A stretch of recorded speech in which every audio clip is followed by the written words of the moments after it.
स्वागत है आपका दोस्तों बिहार न्यूज में। मैं हूं फिरदौस गनी और आप देख रहे हैं केडीवी लाइव। दोस्तों आज हो चुका है 6 नवंबर 2025। तो आज की पूरे बिहार की टॉप न्यूज लेकर आए हैं आपके लिए। वीडियो शुरू करने से पहले आपसे रिक्वेस्ट है कि अगर आप पहली बार इस चैनल पर आए हैं तो चैनल को सब्सक्राइब करके बेल आइकन को प्रेस कर दीजिए और साथ ही साथ वीडियो को लाइक कर दीजिए, अपने दोस्तों के साथ शेयर भी कीजिए। तो चलिए चलते हैं आज की पूरे बिहार की खबरों की ओर। दोस्तों आज बिहार न्यूज की शुरुआत सबसे पहले करेंगे कि तेजस्वी यादव ने कहा कि बिहार में अब सरकार को बदलने का समय आ गया है। उन्होंने कहा कि उनकी उम्र भले ही कम है लेकिन जुबान की पक्की है। जी हाँ, उन्होंने अपने वादे को पूरा करने का भरोसा देते हुए कहा कि जो कहा वह करेंगे। अपने संबोधन में तेजस्वी यादव ने कहा कि 17 महीने में 5 लाख सरकारी नौकरियां दी गई है। उन्होंने वर्तमान सरकार पर हमला बोलते हुए कहा कि पिछले 20 साल में एक भी नौकरी नहीं दी गई, किसानों की आय दुगनी नहीं हुई है और फिर पढ़ाई और इलाज के लिए बिहारी भाई बहन बाहर जाते हैं। उन्होंने कहा कि बिहार में कोई भी पर्याप्त सुख सुविधा नहीं है और महंगाई जनता को परेशान कर रही है। उन्होंने कहा कि वर्तमान सरकार द्वारा दिए गए 10,000 रुपए मात्र उधार है। दोस्तों बिहार चुनाव के लिए पहले चरण का प्रचार खत्म हो गया है और आज वोटिंग हो रही है। जो आपको बता दूं कि इससे पहले अमित शाह ने बिहार में ताबड़तोड़ रैलियां की है और फिर अब वे जीत को लेकर के आश्वस्त भी नजर आ रहे हैं। एक चैनल से खास बातचीत में उन्होंने बिहार चुनाव को लेकर के अपनी रणनीति की चर्चा की है और बताया है कि इस चुनाव में एनडीए कितनी सीटें जीतने जा रही है। उन्होंने जंगल राज को लेकर के तेजस्वी यादव पर हमला बोला है। जो आपको बता दूं कि बिहार में सक्रियता बढ़ाने पर अमित शाह ने कहा कि पिछले चुनाव परिणामों में दुष्प्रचार का असर दिखा था, इसलिए शुरुआत से ही हम इस बड़े संकल्प के साथ आगे बढ़े थे कि इस बार राजग मजबूत सरकार बनाएगा। वहीं पर अमित शाह का मानना है कि एनडीए 160 से ज्यादा सीटें जीत करके बिहार में सरकार बनाएगा। इसके साथ ही जीत का मार्जिन भी बढ़ेगा। सबसे बड़ी पार्टी कौन होगा, इस पर अमित शाह ने कहा है कि ये दूसरे चरण की रफ्तार पकड़ने पर पता चलेगा। वहीं पर बिहार चुनाव प्रचार में एनडीए के नेताओं ने जंगल राज का मुद्दा जोर शोर से उठाया है। ऐसे में सवाल उठाया गया है कि क्या सरकार विकास के मंत्र से जीत का भरोसा थोड़ा कम हो गया, जो 20 साल पुराने जंगल राज की याद दिलानी पड़ी है। इस पर अमित शाह ने कहा है कि बिहार की जो तबाही हुई है उस तबाही का मूल कारण ही जंगल राज है। उन्होंने कहा कि आजादी के बाद देश की राजनीतिक आर्थिक सभी गतिविधियों में बिहार का महत्वपूर्ण योगदान था। सिविल सर्विस के सबसे ज्यादा बच्चे सफल होकर के बिहार से आते थे। जब शिक्षा के मामले में बिहार टॉप के 4 राज्यों में रहा करता था। जब उस बिहार को लालू राबड़ी शासन ने 15 साल के अंदर बिल्कुल भी गर्त में डाल करके बीमारू राज्य बनाने का काम किया है। तौसीफ आलम ने कहा है कि जब तक कानून और व्यवस्था ठीक नहीं होती कोई भी राज्य विकास नहीं कर सकता। विकास की अवधारणा, विकास को जमीन पर उतारना और फिर अच्छी कानून व्यवस्था एक ही सिक्के के 2 पहलू हैं। जब तक हम जंगल राज की जनता को याद नहीं दिलाते हैं, हमारे विकास की गारंटी का कोई भी मतलब नहीं है। जंगल राज को हमने समाप्त किया है और फिर इसे अब नहीं आने देंगे। उसके आधार पर ही विकास की गारंटी पर विश्वास बन सकता है और विकास हुआ भी है। तो आपको बता दूं कि बिहार विधानसभा चुनाव के पहले चरण का मतदान आज 6 नवंबर को होना है। इससे पहले रैलियों और फिर सभाओं के साथ जमकर के बयानबाजी हो रही है। इस बीच केंद्रीय गृह राज्य मंत्री नित्यानंद राय ने तेजस्वी यादव को लेकर के दावा किया है कि वे राघोपुर सीट से चुनाव हार रहे हैं। नित्यानंद राय ने कहा है कि 6 नवंबर को यानी कि आज प्रथम चरण और फिर 11 नवंबर को होने वाले दूसरे चरण के मतदान में उनका सुफरा साफ हो जाएगा। 2020 में भी तेजस्वी यादव ने सपना देखा था और वह दिन था 7 नवंबर 2020 से 10 नवंबर 2024 का, जहाँ सपना उनका पूरा नहीं हुआ। उस 2 दिन में ही आरजेडी के लठैतों के द्वारा, उनके गुंडों के द्वारा जो तांडव हुआ था, बिहार कांप उठा था। तो फिर वे 2 दिन का तांडव भी तेजस्वी यादव को बड़ा महंगा पड़ने वाला है। मुख्यमंत्री कहां से बनेंगे? राघोपुर से तो वो हार रहे हैं। दोस्तों उत्तर प्रदेश के मुख्यमंत्री योगी आदित्यनाथ ने बिहार के सासाराम में महागठबंधन पर तीखा हमला बोला है। सासाराम के न्यू स्टेडियम फजल जंग में आरएलएम की प्रत्याशी स्नेहलता कुशवाहा के समर्थन में वोट मांगने पहुंचे योगी आदित्यनाथ ने कहा कि जिन लोगों ने एक समय बिहार के सामने बहुत बड़ा संकट खड़ा कर दिया था, आज वही लोग महागठबंधन बनाकर के लोगों के बीच फिर से ठगने के लिए आ गए हैं। योगी आदित्यनाथ ने अपने संबोधन में पिछली सरकारों के कार्यकाल को लेकर के गंभीर आरोप लगाए और जनता को सचेत किया है। उन्होंने कहा कि जिन लोगों ने बिहार के किसानों को जान लेने पर मजबूर कर दिया, आज जिन लोगों ने यहाँ के व्यवसायियों तथा कारोबारियों के सामने सुरक्षा का बड़ा संकट खड़ा कर दिया था, वे आज एक साथ आए हैं। उन्होंने ये भी सवाल उठाया है कि वे कौन लोग थे जो बिहार की माँ बेटियों की सुरक्षा में सेंध लगाने का काम किया है। उन्होंने जोर देकर के कहा है कि ऐसे लोगों से सावधान रहने की जरूरत है। यूपी के मुख्यमंत्री योगी आदित्यनाथ ने बिहार में पिछले 2 दशकों के दौरान हुए बदलाव पर बात की है। उन्होंने कहा है कि पिछले 20 सालों से नीतीश कुमार के नेतृत्व में बिहार को आगे बढ़ते देखा है।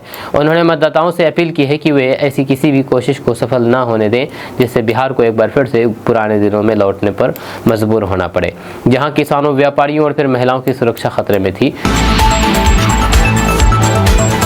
दोस्तों, उत्तर प्रदेश की सपा सांसद इकरा हसन ने किशनगंज जिले के विभिन्न विधानसभा क्षेत्र में चुनावी सभा को संबोधित किया। इस दौरान उन्होंने कहा कि बिहार में बदलाव की जरूरत है।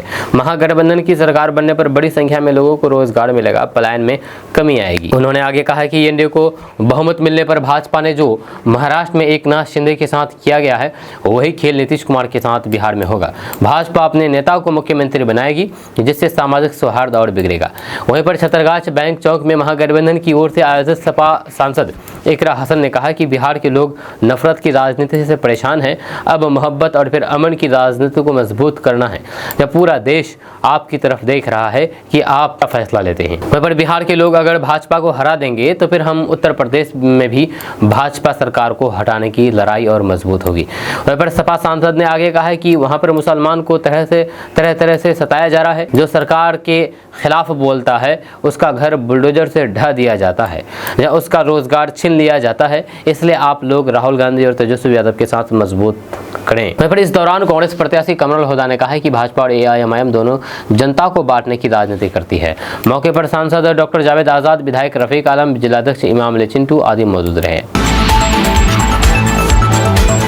दोस्तों, कांग्रेस नेता कन्हैया कुमार बिहार के मुख्यमंत्री नीतीश कुमार को लेकर के बड़ा दावा कर रहे हैं।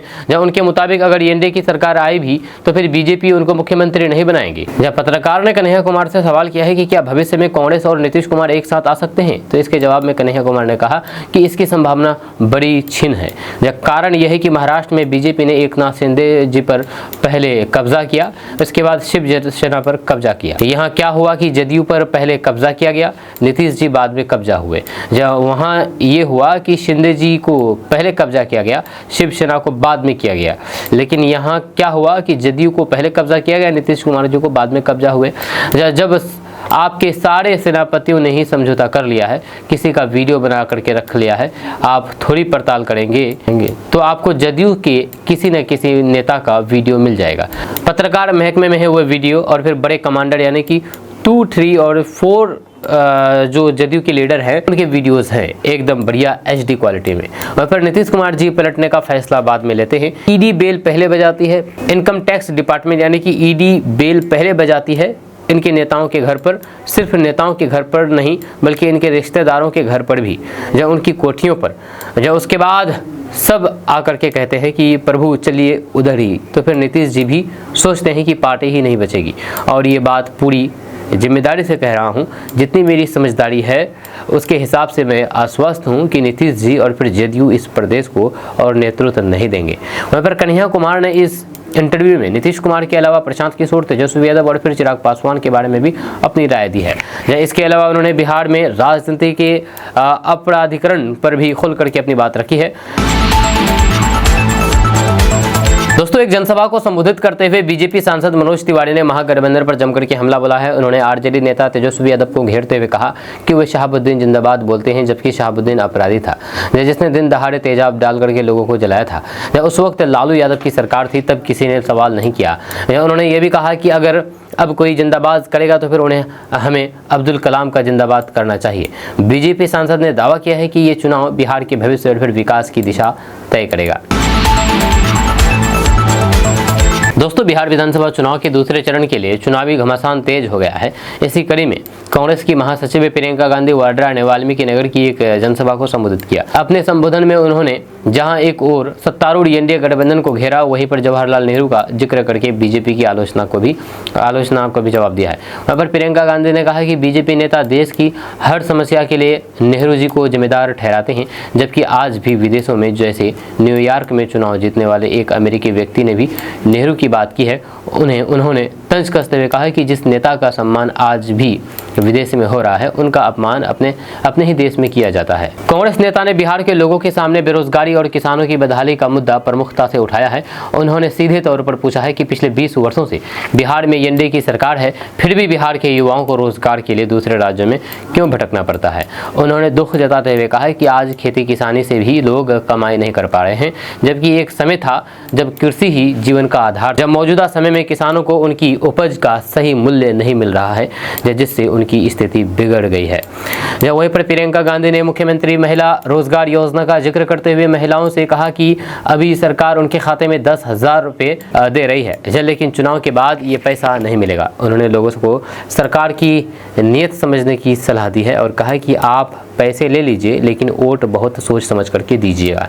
उन्होंने बिहार की महान विरासत को याद करते हुए अफसोस जताया है कि आज इस धरती पर शिक्षा व्यवस्था ठप हो गई है और अपराध बढ़ गई है। उन्होंने जनता से अपने वोट को व्यर्थ ना करने और फिर महागठबंधन को समर्थन देने की अपील की है। वहीं पर युवाओं के भविष्य और फिर पेपर लीक के मुद्दे पर उन्होंने सरकार को आड़े हाथों लिया है। उन्होंने कहा है कि आज युवाओं की उम्र 28 साल हो गई है, लेकिन उन्हें नौकरी नहीं मिल रही है और फिर नियुक्तियां भी नहीं हो रही है। दोस्तों, मध्य प्रदेश के मुख्यमंत्री डॉक्टर मोहन यादव ने बिहार विधानसभा चुनाव प्रचार के दौरान कहा कि प्रधानमंत्री नरेंद्र मोदी के नेतृत्व में आज भारत विश्व में कुछ अलग ही स्थान रखता है। जब वे गुजरात के एक सामान्य परिवार से निकल करके संघर्ष करते हुए तीसरी बार प्रधानमंत्री बने हैं। प्रधानमंत्री मोदी ने सदैव राष्ट्रीय हित और फिर अच्छाई के लिए संघर्ष किया है। यही कारण है कि आज बदलते दौर में दुनिया में भारत की शक्ति और सामर्थ्य बढ़ रहा है। जब मुख्यमंत्री डॉक्टर मोहन यादव ने बिहार विधानसभा चुनाव के पहले चरण के लिए प्रचार के अंतिम दिन उन्होंने कहा है कि मुझे इस सभा में पहुंचने के लिए अनेकों बाधाएं डाली गई, लेकिन चाहे जितनी भी रुकावटें आ जाए, बिहार की जनता के लिए अपनी जान तक न्यौछावर कर सकता हूं। बिहार के लोगों के बीच आकर के हमेशा आनंद का अनुभव करता हूं।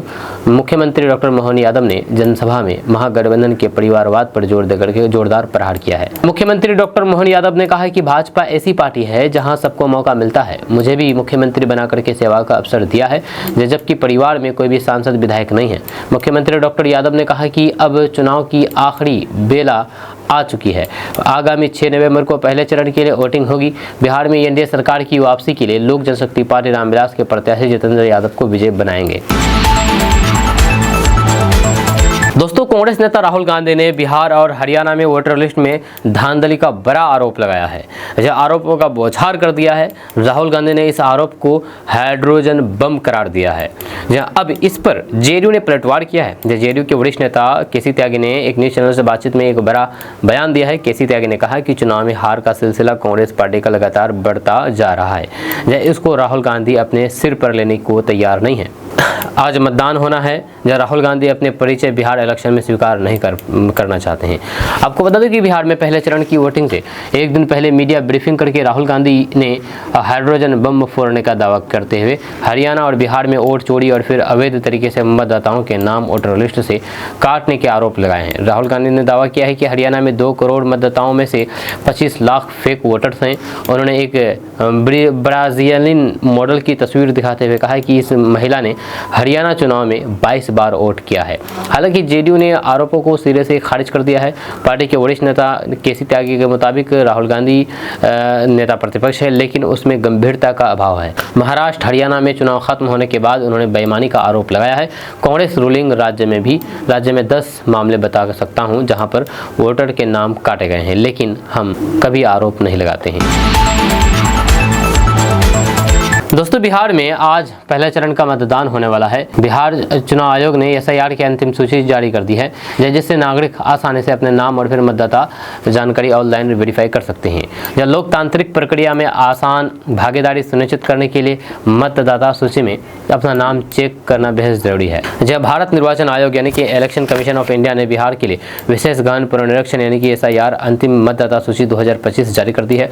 पात्र मतदाता अब अपने नामों का वेरिफिकेशन कर सकते हैं, जरूरत पड़ने पर सुधार भी कर सकते हैं और फिर अपने डिजिटल मतदाता पहचान पत्र यानी कि ईपिक ऑनलाइन डाउनलोड भी कर सकते हैं। पूरी प्रक्रिया बेहद आसान है और फिर इसे चुनाव आयोग की आधिकारिक पोर्टल या फिर वोटर हेल्पलाइन ऐप का उपयोग करके घर बैठे पूरा किया जा सकता है। बिहार एसआईआर सूची में अपना नाम अगर देखना चाहते हैं तो आप अपने मतदाता पंजीकरण की पुष्टि के लिए बिहार सीईओ की आधिकारिक वेबसाइट ceo.election.bihar.gov.in या राष्ट्रीय मतदाता सेवा पोर्टल यानी कि NVSP, यानी कि अगर इसका वेबसाइट के बारे में बात कीजिए तो वेबसाइट है voters.eci.gov.in पर जाएं। यहाँ पर होम पेज पर SIR अंतिम मतदाता सूची w.r.t.01.07.2025 या SIR अंतिम मतदाता सूची डाउनलोड करें। इस पर आप चूज करें। उसके बाद अपना जिला, विधानसभा क्षेत्र, भाषा और फिर मतदाता सूची प्रकाश चुनें। उसके बाद अपना EPIC नंबर, मोबाइल नंबर या फिर अपना नाम, जन्म तिथि और फिर पिता का नाम दर्ज करके अपना नाम आसानी से सर्च करें। वहाँ पर कैप्चा भरने के बाद सर्च पर क्लिक करें। यदि आपका नाम दिखाई देता है तो फिर आप अपने मतदान केंद्र या फिर पूरे विधानसभा क्षेत्र की PDF मतदाता सूची डाउनलोड कर सकते हैं। यहाँ पर यदि आपका नाम बिहार SIR अंतिम मतदाता सूची 2025 में नहीं है या फिर कोई गलती है तो फिर आप NVSP पोर्टल या फिर मतदाता हेल्पलाइन ऐप पर फॉर्म 6 के माध्यम से सुधार कर सकते हैं या फिर नाम शामिल करने का अनुरोध कर सकते हैं। दोस्तों, बिहार चुनाव के पहले चरण के तहत मोकामा में मतदान होना है आज। हालांकि उससे पहले अनंत सिंह के प्रचार की जिम्मेदारी संभाल रहे केंद्रीय मंत्री ललन सिंह की मुश्किलें बढ़ गई है। उन्हें कल चुनाव आयोग को जवाब देना है। मोकामा में प्रचार के दौरान ललन सिंह के खिलाफ पटना में एक प्राथमिकी दर्ज की गई है।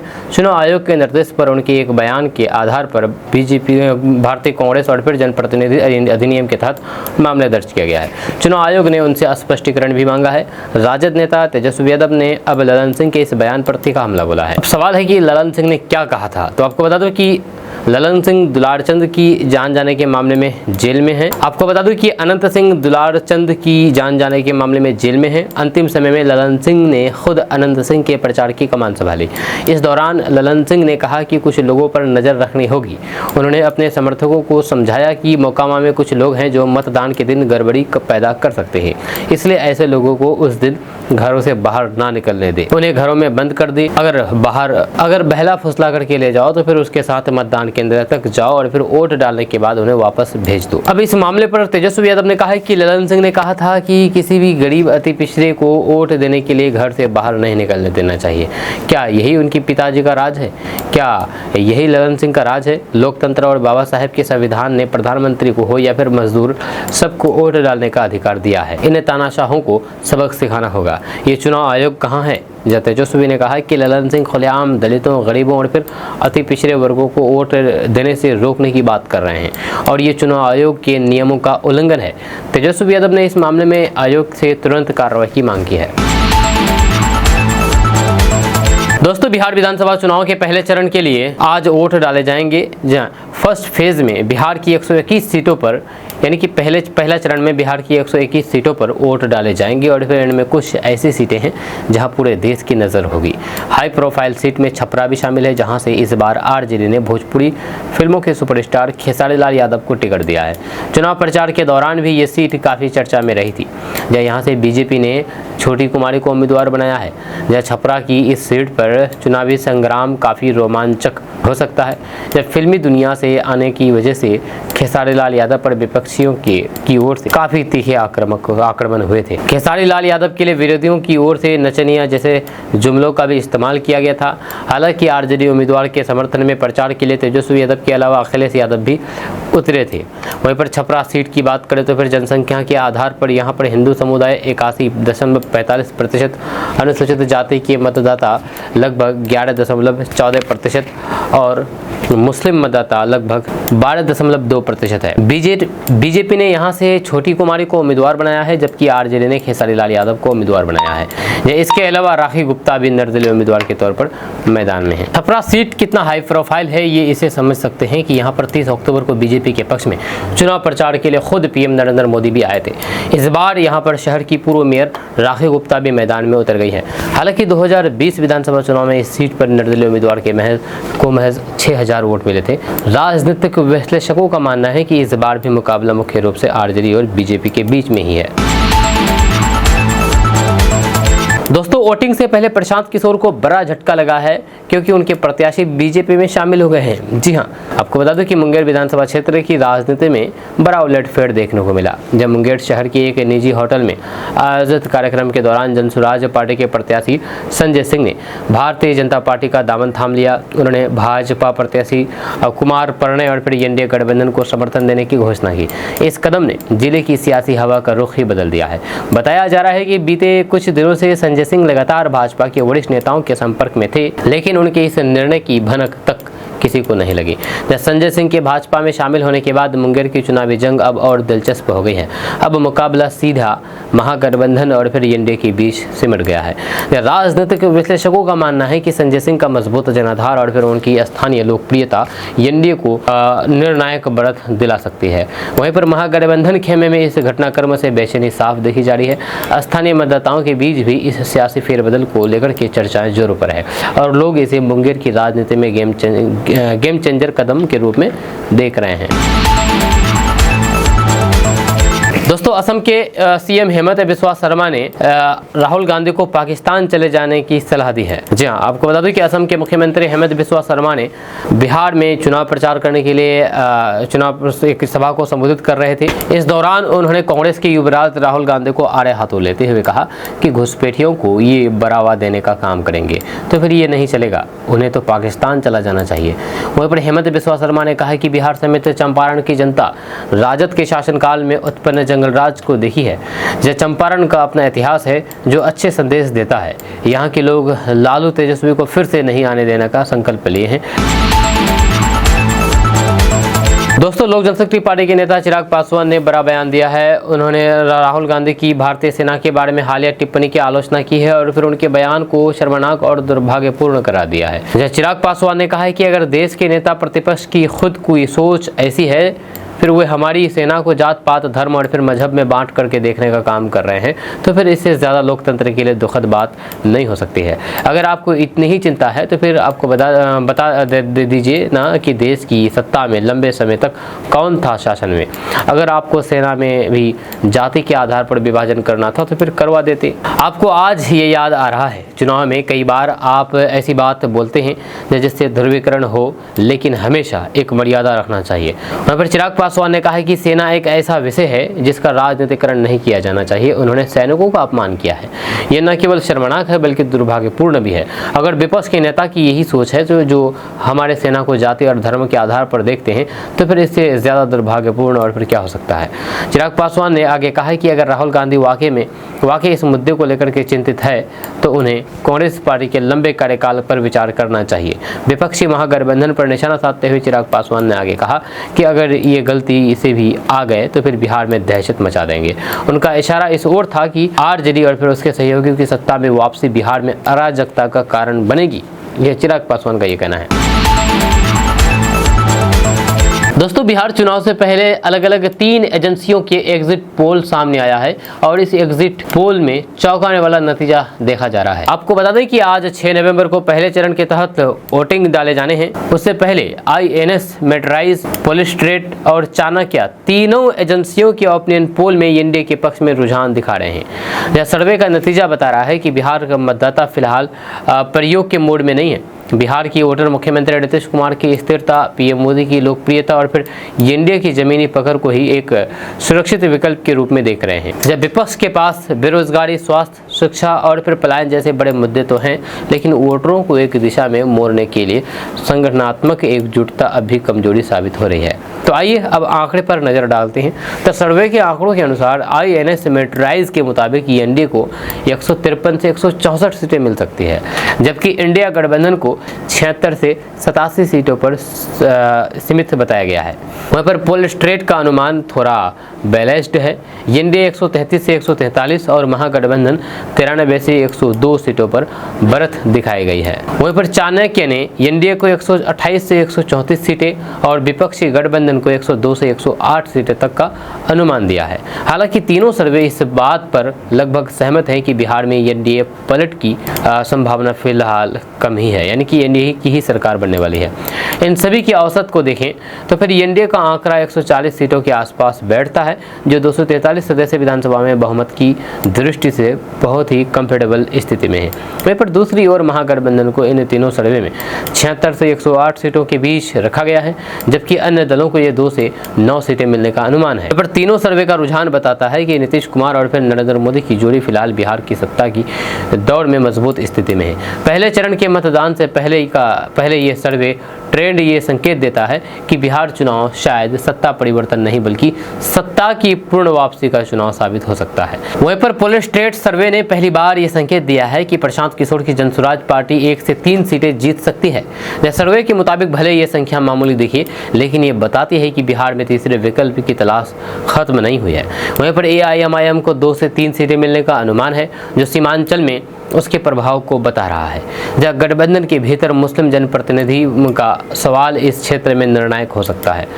वहीं पर पुलिस स्टेट सर्वे के अनुसार NDA का वोट प्रतिशत 44.8%, जबकि महागठबंधन का 38.6% है। इसका मतलब साफ है कि करीब 6% का अंतर सत्ता की कुर्सी तय कर सकता है। दिलचस्प बात यह है कि 41 से 59 आयु वर्ग के मतदाता सबसे बड़ा वोट बैंक है, जो कि NDA के साथ खरा दिख रहा है। वहीं पर युवा और अल्पसंख्यक वर्ग में महागठबंधन की पकड़ अपेक्षाकृत मजबूत है।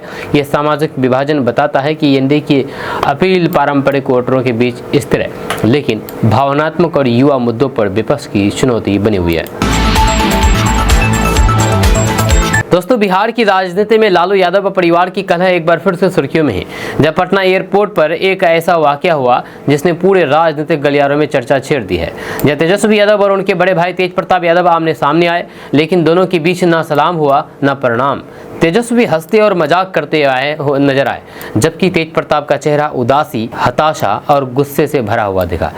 आपको बता दें कि घटना उस वक्त की है जब दोनों नेता अलग अलग चुनावी कार्यक्रमों के लिए हेलीकॉप्टर से रवाना होने पहुंचे थे।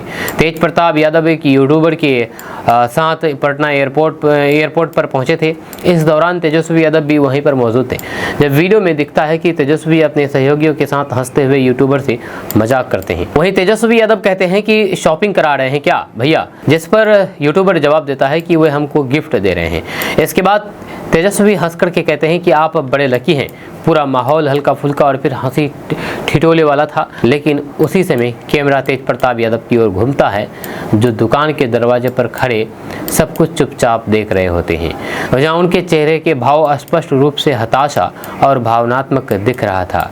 जब वीडियो सोशल मीडिया पर वायरल हो गया है, जब लोग तेज प्रताप के चेहरे की भाव भंगिमा पर तरह तरह की प्रतिक्रिया दे रहे हैं। कुछ लोग कह रहे हैं कि तेज प्रताप के चेहरे पर दर्द साफ झलक रहा है, जबकि अन्य इसे राजनीतिक दूरी का परिणाम बता रहे हैं। वहीं पर राजनीतिक रूप से दोनों भाइयों की राहें अब अलग हो चुकी है। तेज प्रताप यादव अब अपनी नई पार्टी जनशक्ति जनता दल के बैनर तले चुनाव लड़ रहे हैं। वे वैशाली की महुआ सीट से उम्मीदवार हैं, जहां से वे 2015 में RJD की टिकट पर विधायक बने थे। वहीं पर तेजस्वी यादव अपने पारंपरिक घर राघोपुर से चुनावी मैदान में हैं। दिलचस्प बात यह है कि दोनों भाई एक दूसरे के क्षेत्र में जाकर के अपने प्रत्याशियों के समर्थन में प्रचार कर चुके हैं। वहीं पर तेजस्वी यादव के साथ इस मौके पर VIP पार्टी के नेता मुकेश सहनी भी मौजूद थे। दोनों ने हल्की फुल्की बातचीत के बाद एयरपोर्ट से उड़ान भरी। इस मुलाकात ने एक बार फिर से लालू परिवार के रिश्तों में दूरियों की। दोस्तों, बिहार में सियासी सरगर्मी तेज है। बीते दिन चुनाव प्रचार का आखिरी दिन था। वह चुनाव प्रचार के आखिरी दिन लालू प्रसाद यादव के बड़े बेटे तेज प्रताप यादव के पक्ष में चुनाव प्रचार करने भोजपुरी स्टार अक्षरा सिंह पहुंची। अक्षरा सिंह ने तेज प्रताप यादव के पक्ष में वोट की अपील की। इस दौरान तेज प्रताप यादव ने जयचंद का नाम भी बताया है। आपको बता दें कि आए दिन तेज प्रताप यादव अपने बयान में जयचंद का नाम लेते रहते हैं। जब महुआ में चुनाव प्रचार के दौरान मंच से बोलते हुए अक्षरा सिंह ने मजाकिया अंदाज में कहा कि अगर आप जीत जाएंगे तो फिर यहीं पर मुझे एक कट्ठा जमीन दे दीजिएगा। इस पर तेज प्रताप यादव मुस्कुराते हुए कहा कि बिल्कुल देंगे। अक्षरा सिंह के आने से महुआ में तेज प्रताप यादव के रोड शो और फिर जनसभा में खासा उत्साह देखने को मिला। वहीं पर इसी दौरान तेज प्रताप यादव ने अपने बयानों से फिर से सियासी हलचल मचा दी। उन्होंने कहा कि राजद में मौजूद 5 जयचंदों में से एक जयचंद मुकेश रोशन है, जो इस बार महुआ सीट से राजद के उम्मीदवार है। तेज प्रताप यादव ने आरोप लगाया है कि लालू प्रसाद यादव की तबीयत खराब होने का फायदा उठाकर के उनकी जानकारी के बिना मुकेश रोशन को टिकट दिया गया है। आखिरी दिन चुनावी मैदान में बड़े नेताओं ने अपनी पूरी ताकत झोंक दी है। वहाँ पर कांग्रेस की ओर से राहुल गांधी, प्रियंका गांधी और मल्लिकार्जुन खड़गे कुल 15 सभाएं की है।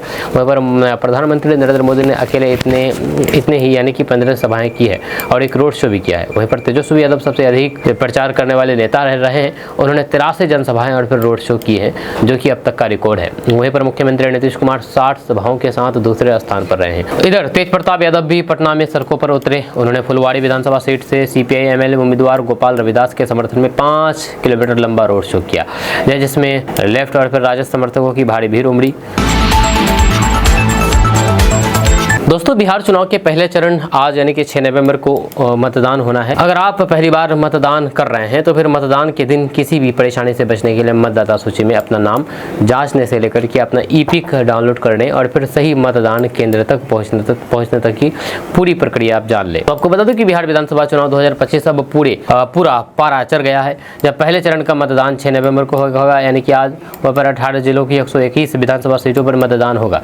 4 नवंबर शाम 6 बजे चुनाव प्रचार समाप्त हो गया है और फिर उम्मीदवार अब घर घर जाकर के प्रचार कर रहे हैं और आज तो चुनाव हो ही है। वहाँ पर चुनाव आयोग ने किसी भी तरह की गड़बड़ी ना हो इसके लिए सुरक्षा के कड़े इंतजाम किए हैं। तो अगर आप पहली बार मतदान कर रहे हैं तो फिर आप अपने मतदान केंद्र की जांच कैसे कर सकते हैं, ये सवाल है। तो मतदान करते समय आपको क्या करना चाहिए और किन बात से बचना चाहिए, इन सवालों के जवाब आइए इस खबर में आपको बताते हैं। तो मतदाता सूची में अपना नाम कैसे चेक करें, ये सबसे पहला सवाल है। तो अपने ब्राउज़र में यानी कि गूगल में जाएं और पर electoralsearch.eci.gov.in पर खोलें, मतदाता सूची में खोले पर क्लिक करें, अपना नाम, पिता का नाम, राज्य बिहार और फिर जिला दर्ज करें। उसके बाद खोजे पर बटन दबाएं। उसके बाद अगर नाम वहाँ है तो पूरी जानकारी प्रदर्शित होगी। आप सीधे एपिक नंबर से भी खोज सकते हैं। वहीं पर अगर आप पहली बार मतदान कर रहे हैं तो फिर तुरंत मतदाता सूची और फिर मतदान केंद्र की जाँच करें, अपना एपिक डाउनलोड करें और फिर मतदान करते समय ऊपर दिए गए नियम का पालन करें ताकि आपका वोट शांतिपूर्ण और कानूनी रूप से दर्ज हो सके।